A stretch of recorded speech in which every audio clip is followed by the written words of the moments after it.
फैसल जज काजी शुरैह का बेटा मदरसे में पढ़ता था। उस्ताजों ने कहा है तुम्हारे बाल बहुत बड़े हो गए हैं। आजकल तो पता नहीं कौन कौन से बाल चलने लगे हैं। अब वो एक और बाल चलने लगे हैं, सुअर कट।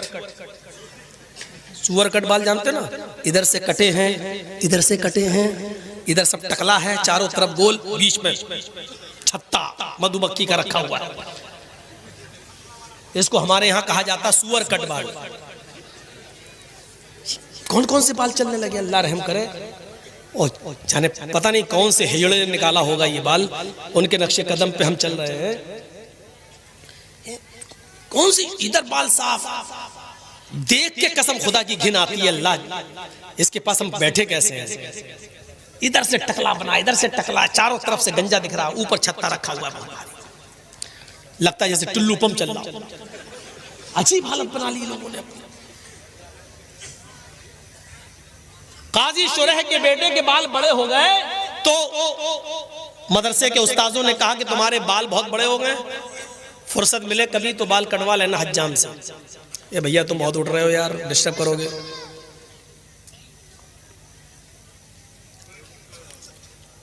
तो बेटे ने कहा ठीक है। काजी शुरैह का बेटा कहा ठीक है करवा। एक दिन उसको फुर्सत मिली तो निकल गया। उसने सोचा बाल कटवा के जल्दी आ जाता हूं, लेकिन हज्जाम ने उसको दुकान पे बिठा लिया, बेटे बैठ जाओ, एक आदमी के बाल काटने के बाद तुम्हारा नंबर आ जाएगा। इत्तेफाक देखिए, जैसे वो आदमी उठा इनका नंबर आया, काजी शुरैह के बेटे का नंबर आया, वैसी अजान होने लगी मस्जिद। लेकिन उसने बाल काटना शुरू कर दिए थे। अच्छा, उस जमाने में घड़ियां भी नहीं थी कि देख ले चाचा चल नमाज के बाद आऊंगा, अंदाजा ही नहीं हो पाया। बाल कटना शुरू, इधर अजान शुरू।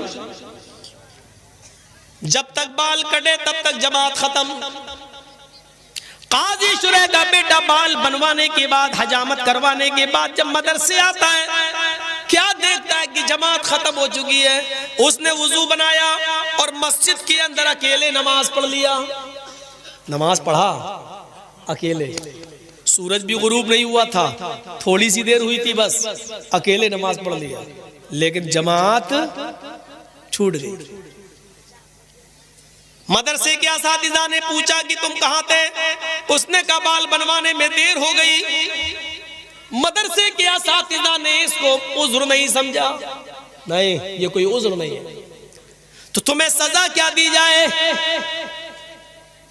सजा के लिए तुम्हारे बाप को ही लेटर लिखता हूं। शहर के काजी हैं, सबसे बड़े जज हैं, देखे तुम्हारे बाप तुम्हारे बारे में क्या फैसला सुनाते हैं। और सुनो नौजवानों, और अगर उनके माँ बाप जिंदा हैं तो सुने। मुकदमा हजरत शुरैह की अदालत में आता है। काजी साहब, आपके बेटे ने ऐसे वक्त में बाल कटवाए कि असर की अजान होने लगी। आपका बेटा जब बाल बनवाने के बाद मदरसे में आया तो जमात हो चुकी थी, उसने बाद में नमाज पढ़ ली। आप खुद फैसला कीजिए कि जमात छोड़ने की सजा उसको क्या दी जाए। काजी शुरैह ने उस लेटर के पीछे एक फैसला लिख दिया और अपने कासिद, अपने एलची के जरिए एक मोटा डंडा देकर भेजा।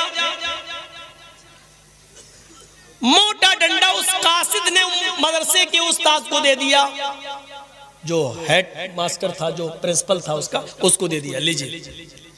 और लेटर में सजा लिखी हुई है। खत पढ़ता है मदरसे का प्रिंसिपल, तो उसमें लिखा हुआ है, आए प्रिंसिपल साहब, सदर मुदर्रिस साहब, अमीद मोहतरम, मेरे बेटे ने ऐसे वक्त में बाल कटवाए जिसमें असर की अजान का वक्त करीब था, लिहाजा बज़ाहिर मेरे बेटे का कोई उज़्र नजर नहीं आ रहा है, ये उज़्र शरई नहीं है।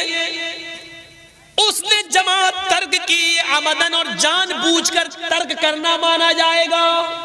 बाल कटवा रहा फिर भी जानबूझकर तर्क करना माना जाएगा। लिहाजा इस आमदन और जानबूझकर नमाज तर्क करने की सजा मैं ये सुनाता हूं कि जो डंडा मैंने तुम्हें भेजा है, इस डंडे से मेरे बेटे को इतना पीट लो, इतना पीटो कि ये डंडा 3 टुकड़ों में बट जाए, इस डंडे के 3 टुकड़े हो जाए। मोटा डंडा, ये वाला नहीं था पकड़ो एक मारो टूट जाए, मोटा डंडा 3 टुकड़े हो जाए। हाँ, लेकिन जब डंडा 3 टुकड़े हो जाए तब मेरे बेटे को पीटना छोड़ देना। उसके बाद मेरे बेटे की सजा ये होगी कि उसको 3 दिन तक कैद खाने में डाल देना, किसी बंद कमरे में बंद कर देना, उसको खाना बंद कर देना, उसका पानी बंद कर देना और रोजाना तौबा कराना। अगर वो तुम सब के सामने इकरार कर ले कि आज के बाद मैं जमात को कभी कसदन जानबूझकर नहीं छोड़ूंगा, मैं अल्लाह से तौबा करता हूं कि मुझसे गलती हो गई, वो मेरे गुनाह को माफ कर दे, अगर वो इस बात का इकरार कर ले तो 3 दिन के बाद मेरे बेटे को छोड़ देना और उसके बाद मदरसे में उसको पढ़ाना और लिखाना शुरू कर देना। लेकिन अगर 3 दिन भी भूखा प्यासा रहने के बाद भी वो तौबा ना करे और इस बात का इकरार ना करे तो उसको उस कमरे में उस वक्त तक बंद रखना जब तक कि वो भूख और प्यास की शिद्दत से मर न जाए।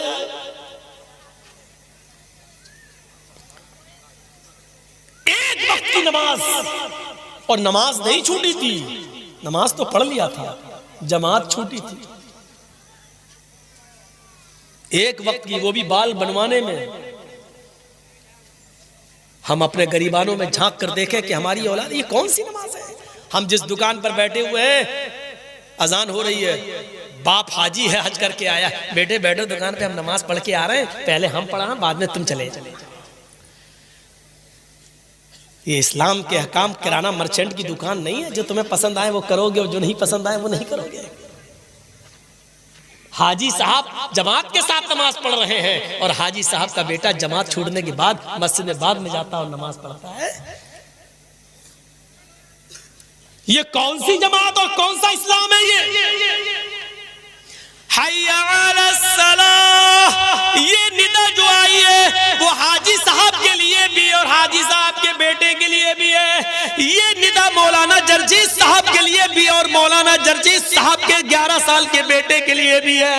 ये निदा इमाम हरम के लिए भी है और मक्के के रहने वाले लोगों के लिए भी है। यही आवाज हय्या अलस सलाह सऊदिया के बादशाह के लिए भी है और सऊदिया के गलियों में भीख मांगने वाले भिखारियों के लिए भी है। इसी एक वक्त में यही नमाज का वक्त सबके लिए है। सबको एक ही वक्त में मस्जिद में जाना है, एक ही इमाम के पीछे नमाज पढ़ना है, उसी की इब्तिदा में नमाज अदा करना है, एक दूसरे को चिपक कर खड़ा होना है, कदम से कदम मिलाना है, टखने से टखना मिलाना है, कांधे से कांधा मिलाना है, अपने दिलों के कीने और कदूरत और बुग़्ज़ और इनाद को खत्म करना है और एक ही साथ रुकू में जाना है, एक ही साथ सजदे में जाना है और इस बात का ऐलान करना है, एक ही सफ में खड़े हो गए महमूद अयाज, न कोई बंदा रहा न कोई बंदा नवाज। ये निदा हय्या अलस सलाह की आवाज सबके लिए, अज़ान की आवाज आती है हय्या अलल फलाह, आओ कामयाबी के लिए। कामयाबी ये बाप के लिए भी है, बेटे के लिए भी है, हाजी साहब के लिए भी है, उसके बेटे के लिए भी है। आओ इसी वक्त में अपनी दुकान बंद करो। अजान की आवाज सुनने के बाद अगर तुमने दुकान बंद नहीं की और मस्जिद के अंदर नहीं आए तो जब तक जमात हो रही है, अजान हो जाने के बाद से, हय्या अलस सलाह सुनने के बाद से, जमात होने तक जितनी तुम बिक्री कर रहे हो, जितना माल तुम बेच रहे हो, इसमें जो कमाई आ रही है वो हराम है और इस हराम कमाई को अगर तुमने माल हलाल में मिला दिया तो वो माल हलाल भी हराम हो जाएगा। एक बाल्टी पानी में पेशाब का एक कतरा डाल दो तो पूरी बाल्टी पानी नापाक, एक लोटे पानी में पेशाब की एक बूंद डाल दो तो पूरा लोटा पानी बेकार, एक गिलास पानी में, फिल्टर पानी में, पानी की 1 लीटर की मिनरल वाटर के बोतल के अंदर पेशाब की एक बूंद डाल दो तो पूरा फिल्टर मिनरल वाटर बेकार। उसी तरीके से इतनी देर जो अजान से लेकर जमात तक जो तुमने कमाया है और मस्जिद में नहीं गए, ये हराम कमाई है और इस कमाई को अगर तुमने हलाल कमाई के अंदर मिला दिया तो तुम्हारी हलाल कमाई भी हराम, वो भी बेकार। आइंदा नहीं बुलाएंगे इस मौलवी को, ये तो सबकी खटिया खड़ी हो रही है।